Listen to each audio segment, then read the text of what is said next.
नमस्कार, मैं प्रभात रंजन मिश्रा। आप देख रहे हैं नेशन लाइव। एजुकेशन मित्रा सीरीज में एक बार फिर से आपका स्वागत है। आज हम एक नए स्कूल में हैं। नए स्कूल में किस तरीके से कोविड काल के अंदर शिक्षा चल रही है और किस तरीके से सरकारी पॉलिसीज प्राइवेट बजट स्कूल्स की कमर तोड़ रही है, इसके बारे में आपको बताएंगे। आज हम न्यू एसडी पब्लिक स्कूल में हैं, दिल्ली की एक unauthorised colony Mohan Garden Rajapur Khurd में ये स्कूल है। मेरे साथ स्कूल के प्रिंसिपल फाउंडर संजय अग्रवाल जी हैं। संजय जी, पहली बात तो ये बताइए कि जो ये कोविड का काल था, इसके अंदर बच्चों के साथ साथ टीचर्स को भी बहुत कुछ नया सीखना पड़ा है। क्या आपके टीचर कोविड से पहले डिजिटली लिटरेट थे? डिजिटल तो थे, लेकिन पढ़ाने की तरफ डिजिटल नहीं थे। हाँ, वो अपना मैनुअली जैसे क्लासरूम में पढ़ाते थे वही था। उसके बाद जैसे जूम के ऊपर क्लास लेना या वीडियोस बना के व्हाट्सएप पे डालना या होमवर्क को चेक करना या क्लास वर्क देना या डायरी लिखवाना, डिजिटल वो सब उन्होंने बाद में शुरू किया। एक चीज़ जो लगातार बार बार बात आ रही है और जो सवाल जनता के मन में भी है कि स्कूलिंग जो है वो अब कब और कैसे रीस्टैब्लिश की जाएगी, और इस पे आपका क्या टेक है? कब स्कूल खोल देने चाहिए? क्योंकि गवर्नमेंट स्टूडेंट्स को लेकर बड़ा सेफ खेल रही है, लेकिन कहीं ना कहीं ये बच्चों की जो बेस है उसको भी कमज़ोर करने का काम कर रही है। मैं कई बार इस बारे में जब सोचता हूँ तो मैं देखता हूँ कि जैसे दिल्ली के अंदर बच्चा हर जगह जा रहा है, पार्क में जाता है, बाजार में जाता है, घर के बाहर खेल रहा है, शादियों में जा रहा है, बर्थडे पार्टी में जा रहा है, सब जगह जा रहा है। अगर बच्चों की सेफ्टी रखनी है तो सेफ्टी केवल स्कूल ना जाने से होगी, ऐसा मुझे लगता है। अब तो कोचिंग भी खुल गए। हाँ, कोचिंग भी खुल रहे हैं, लेकिन सेफ्टी अगर गवर्नमेंट सोचती है केवल स्कूल बंद रखने से होगी तो इसके पीछे मुझे मंशा ये नहीं लगती। मुझे कुछ और मंशा लगती है। क्या मंशा लगती है? मुझे ऐसा लगता है कि कहीं ना कहीं अपने नंबर्स को बढ़ाने के लिए दिल्ली गवर्नमेंट अपने स्कूल में नंबर्स बढ़ाने के लिए, अच्छा, बच्चों की संख्या बढ़ाने के लिए शायद बंद रखना चाहती है, या मेडिकल फैसिलिटी ज़्यादा ना होने के कारण वो बंद रखना चाहती है, या हो सकता है कि अभी उनको लगता हो कि जैसे स्कूल खुलेंगे तो एडमिशन सरकारी स्कूल में बहुत ज़्यादा हो गए हैं, कहीं वहाँ ब्लास्ट ना हो जाए एकदम से। बच्चों को कहाँ बैठाएंगे, कहाँ उनका अरेंजमेंट करेंगे, कहाँ उनको सेफ्टी से बैठा पाएंगे, उनके मास्क का, हाथ धोने का, डिस्टेंस का कैसे कर पाएंगे। बहुत सारे रीज़न हो सकते हैं, लेकिन मेरा मानना ये है। रोकूंगा मैं एक मिनट के लिए बस। तो आप एक तरीके से ये कहना चाह रहे हैं कि सरकारी स्कूल अगर खुल जाते हैं तो वो तैयार नहीं है अपने स्कूल को संभालने के लिए, लेकिन क्या आप लोग तैयार हैं अगर स्कूल खोल दिए जाए तो प्रोटोकॉल के साथ पढ़ाने के लिए? बिल्कुल, हम 101% तैयार हैं, हर तरीके से तैयार हैं। जो भी गवर्नमेंट गाइडलाइन हमको देगी उससे ज़्यादा बेटर तरीके से हम तैयार करेंगे अपने आप को। जो गाइडलाइन होगी उसको तो पूरा फॉलो करेंगे और बच्चे की सेफ्टी के लिए अपनी जान तक लड़ा देंगे, लेकिन बच्चों को कुछ नहीं होने देंगे। आप लोग बच्चों की बड़ी बात करते हैं, लेकिन एक तरीके से देखा जाए तो दिल्ली वाले के दुश्मन आप हैं, ऐसा लगता है। आप लोग की जो फीस का बोझ है, आप लोग जो पेरेंट्स का शोषण करते हैं, उसी ने तो शायद मजबूर कर दिया है सरकार को आपके ऊपर बंदिशें डालने के लिए। ये एक समाज के अंदर अजीब सी भ्रांति कुछ लोगों ने फैला रखी है कि हम लोग शोषण करते हैं। हमारे स्कूल की फीस 1000-1200 रुपये है, हाँ, पर मंथ की। हाँ। अगर सरकारी स्कूल के अंदर बच्चा जाता है यहाँ से 2 किलोमीटर 3 किलोमीटर दूर, तो उसको आने जाने का ट्रांसपोर्ट, उसकी सेफ्टी, वो सब देखा जाए तो उसके मुकाबले हमारे स्कूल के अंदर जो फीस है, उनका जो पर मंथ का खर्चा आएगा और हमारे स्कूल की जो फीस है, जो मेरे नियर बाई का बच्चा है, वो बहुत कम है। तो इसलिए हम शोषण नहीं कर रहे, पहली बात। दूसरी बात, आप समझिए कि हम जब एक एक्ट के तहत पढ़ा रहे हैं, एक एक्ट के तहत हमें मान्यता मिली हुई है, सरकार ने हमको कह रखा है कि भाई आपने इतनी फीस लेनी है, इतनी सैलरी देनी है, तो हम शोषण कहाँ से कर रहे हैं? क्योंकि जब बच्चा हमारे स्कूल में आता है एडमिशन लेने, आप बिल्कुल तय मान लीजिए उसका पेरेंट्स हर चीज़ की इंक्वायरी करता है, फिर वो अपनी पॉकेट को देखता है कि मैं इतना पे कर पाऊँगा या नहीं कर पाऊँगा, उसी के बाद वो एडमिशन कराता है। अब वो कभी कभी परिस्थितियाँ खराब हो जाती हैं तो स्कूल वाले भी कोऑपरेट करते हैं। ऐसा नहीं कि हम उनके ऊपर बोझ डाल देंगे, जी हमें तो फीस ही दो, पूरी दो, ये करो वो करो, ऐसा नहीं है। हम उनके साथ कोऑपरेट करते हैं, जैसे कोरोना में कर रहे हैं। लेकिन लोगों के बीच में भ्रांति ये फैला दी गई है कि ये तो शोषण करते हैं, तो लूट मार करते हैं। शोषण तो जब होता है जब आप आए, एडमिशन के टाइम पे कुछ बताया, बाद में आपसे कुछ और मांगने लगे। क्या आपका शोषण हो रहा है? क्योंकि जहाँ तक हमारे पास खबरें हैं, एक तो आप लोगों के स्कूल्स के अंदर मैक्सिमम जो बच्चे पढ़ते हैं, या कहें तो मैक्सिमम नहीं तो 40% स्टूडेंट तो EWS के हैं, और जो बचे हुए 60% हैं उसमें से 20-30% अब आपके पास रहे नहीं, और जो 30% बचा है उसमें से शायद आधा, यानी कि 15% बच्चे ही आप लोगों को अभी इस हालत में फीस देने में कैपेबल हैं।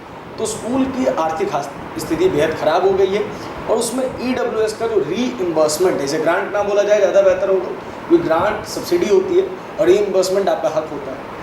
रीइम्बर्समेंट नहीं दिया जा रहा है, तो क्या आपका शोषण हो रहा है? अब इसको आप नाम शोषण दें या कुछ भी कहें, लेकिन हम बड़ी कठिन और विषम परिस्थितियों में स्कूल चला रहे हैं। 19-20 का 2019 और 20 का जिन बच्चों को हमने पढ़ा करके आगे भेज दिया, जिनको हमने किताबें, कॉपी, यूनिफॉर्म दे दी, उसका आज तक हमको पैसा नहीं मिला है। पर बच्चा कितना मिलता है आप लोगों को, अगर मंथली बात की जाए? हमको फीस मिलती है, हाँ। हमको बुक्स का मिलता है, कॉपीज़ का भी मिल जाता है, हर महीने का मिल जाता है।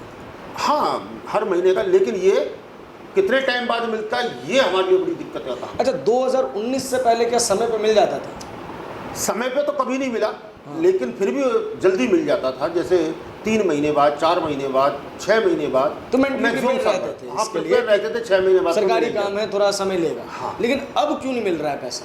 समझ नहीं आ रहा हमारे को। हम डायरेक्टर साहब से मिले थे, उन्होंने हमको कई बार डेट दी कि फलानी तारीख तक मिल जाएगा, फलानी तक मिल जाएगा, और उन्होंने हमें बताया भी था कि एक्चुअल में क्या है कि दिल्ली गवर्नमेंट की जो पॉलिसी थी उसमें उनका जो बजट था EWS के लिए 130 करोड़ रुपए का था, आई थिंक, मुझे याद पड़ रहा है 130 ही बोला था उन्होंने, लेकिन वो पहुंच गया 400 करोड़। अच्छा। जिसकी वजह से उनको सैंक्शन लेनी थी कैबिनेट से। हाँ। वो पैसा कैबिनेट से आना था, दिल्ली सरकार की कैबिनेट से ना? हाँ, दिल्ली सरकारी गवर्नमेंट से। वो पैसा आने में उनको देर हो रही है, या वहाँ से नहीं मिल पा रहा है, या वो लोग क्वेश्चन लगा रहे हैं कि भाई 130 से 400 कैसे पहुँच गया, ये मैं नहीं जानता, लेकिन वो वहीं से लेट आ रहा है। शायद इस वजह से हम लोगों को लेट मिलेगा पैसा। संजय जी, मैं एक सवाल पूछना चाहूँगा आपसे। आप लोगों के यहाँ क्या EWS के जो स्टूडेंट्स पढ़ते हैं उनकी लिमिट तय होती है कि आप मैक्सिमम इतना ही ले सकते हैं, या सरकार ने जितने बच्चे भेज दिए सारे ही लेने? टोटल हमसे सीट पूछी जाती हैं कि आपके स्कूल में कितनी है? नहीं, क्लास में, नर्सरी क्लास, जैसे हमारी बिगनिंग क्लास है तो उसमें पूछी जाती है कितनी सीट है, उसका 25% हम ले सकते हैं, उससे कम नहीं लेंगे, उससे ज़्यादा नहीं लेंगे। और वो सारे के सारे ऑनलाइन गवर्नमेंट हमारे पास भेजती है। उनके सबके एडमिशन लेना हमारे लिए ज़रूरी है, लेकिन बहुत सारे पेरेंट्स नहीं आते, उस टाइम तो लिखवा देते हैं, कंप्यूटर में चढ़ा देते हैं, एप्लीकेशन डाल देते हैं, लेकिन उनके पास डॉक्यूमेंट नहीं होते। अच्छा। तो कई हमारे पास बच्चे रह जाते हैं, तो हम जब एडमिट करते हैं, जो रह जाते हैं वो गवर्नमेंट सेकंड लॉटरी में भेज देती है। अच्छा, लेकिन वो कंप्लीट करती है? कंप्लीट करती है। अब सवाल यही है कि जब पैसा खर्च हो गया है तो वो पैसा आएगा कैसे? और दूसरा एक मुख्य सवाल ये है कि स्कूलिंग बेहतर बनेगी कैसे अगर इसी स्थिति में रही? क्योंकि मैं लगातार कई लोगों से चर्चाएं में हूँ, और वो चर्चा में मुझे ये बार बार कह रहे हैं कि हमारे मित्रों के स्कूल या तो बंद हो गए या तो बंद होने की नौबत में। तो अगर आप लोगों के स्कूल बंद हो जाते हैं तो उससे समाज को क्या नुकसान है? समाज का नुकसान तो ज़बरदस्त होगा। जहाँ पर 8-10 हज़ार रुपये कमाने वाले पर मंथ वाले पेरेंट्स हैं, जहाँ 15-20 हज़ार रुपये कमाने वाले पेरेंट्स हैं, आज वो अपने नियर बाई के प्राइवेट स्कूल में बच्चे को भेज करके बच्चे को भी और अपने आप को सेफ और बिल्कुल कॉन्फिडेंटली अपने काम पे चले जाते हैं। फिर क्या होगा, 3 किलोमीटर जाना और 3 किलोमीटर लाना, बच्चे का आना जाना करना उनके लिए सिरदर्दी बन जाएगी, जिससे उनके काम धंधे छूटेंगे और उनकी अर्थव्यवस्था खराब होनी शुरू होगी। तो बच्चा पढ़ाना ऊपर बात करिए ना, बात ये तो चलिए फिर भी मैनेज की जाने वाली चीज़ है। शिक्षा के ऊपर क्या इम्पैक्ट आएगा? शिक्षा के ऊपर ये आएगा कि अभी इस दिल्ली सरकार के पास मुझे लगता है कि बहुत सारे बच्चे बैठाने की व्यवस्था नहीं है, बहुत सारे टीचर्स नहीं है। तो नए स्कूल्स बनाए हैं, बिल्डिंग भी बढ़िया बना ली। नहीं, नए स्कूल तो मुझे नहीं पता कौन से बने हैं। अच्छा। लेकिन बिल्डिंग जरूर बनी है उनकी। हाँ। और बिल्डिंग के अंदर रूम्स भी उन्होंने बढ़ाए हैं। हाँ। पर इतने नहीं बढ़ा दिए हाँ। कि आप 15-20 लाख बच्चों को एक साथ बैठा पाएंगे, एक्स्ट्रा बच्चों को। अच्छा। तो इसलिए वहाँ पर बड़ा दिक्कत का काम हो जाएगा। और एजुकेशन क्वालिटी में क्या है कि सरकारी स्कूल के अंदर 60 बच्चे, 40 बच्चे, 50 बच्चे एक क्लास में होते हैं। हमारे यहाँ 15 बच्चे भी पढ़ते हैं, 20 बच्चे भी एक क्लास में पढ़ते हैं। टीचर अगर 35 मिनट का, 40 मिनट का एक पीरियड ले रही है, वहाँ पर वो टाइम नहीं लगा पाते, 1 मिनट, आधे मिनट का भी एक बच्चे को। हम लोग यहाँ पर टाइम लगाते हैं। नंबर 2 बात, हम पेरेंट्स के लगातार टच में रहते हैं, किसी ना किसी बहाने से टच में रहते हैं, चाहे पीटीएम के माध्यम से हो, चाहे फीस जमा कराने के माध्यम से हो, चाहे बच्चे ने होमवर्क नहीं किया तो उसको टेलीफोन करके बात करने, बुलाने के माध्यम से रहे हो, चाहे उसको कोई और आपस में कुछ कहासुनी होगी तो पेरेंट्स को बुलाना, कहना, यानी कि पेरेंट्स के टच में रहते हैं। और टीचिंग का सबसे अच्छा जो मुझे फार्मूला लगता है, वो खाली टीचर और बच्चे से नहीं बनेगी बात, उसमें पेरेंट्स का भी इन्वॉल्वमेंट होना चाहिए। जब पेरेंट्स, टीचर और बच्चा तीनों इन्वॉल्व हो जाते हैं शिक्षा के अंदर, तो निश्चित मानिए कि वो बच्चा बहुत अच्छा शिक्षित होता है। सरकारी स्कूल में तीनों का इन्वॉल्वमेंट नहीं होता, वहाँ केवल एक पीटीएम हो जाएगी, लेकिन एक टीचर इतने सारे बच्चों के घरों पे नहीं जा सकता, उनसे लगातार टच में नहीं रह सकता, उनको बुला करके बात नहीं कर सकता। नंबर 2 बात सबसे बड़ी समस्या, ये पेरेंट्स अपने काम धंधे वाले सुबह 8-9 बजे निकल जाते हैं, रात को आते हैं अपना, तो उनसे बात कैसे हो? हम लोग तो आउट ऑफ टाइम भी जा कर के बात कर लेते हैं, रात को 11 बजे भी हमको फ़ोन कर लेते हैं पेरेंट्स, हम उनसे बात करते हैं, उनकी बात सुनते हैं, हम अपनी बात बताते हैं उनको। तो कहीं ना कहीं शिक्षा का स्तर जो आज प्राइवेट स्कूल के अंदर है, वो सरकारी स्कूलों के मुकाबले बहुत ज़्यादा बेटर है। सरकारी स्कूल उस शिक्षा को नहीं पकड़ सकते। आपने जो बात कही, मैं इस बात को आगे बढ़ाऊंगा।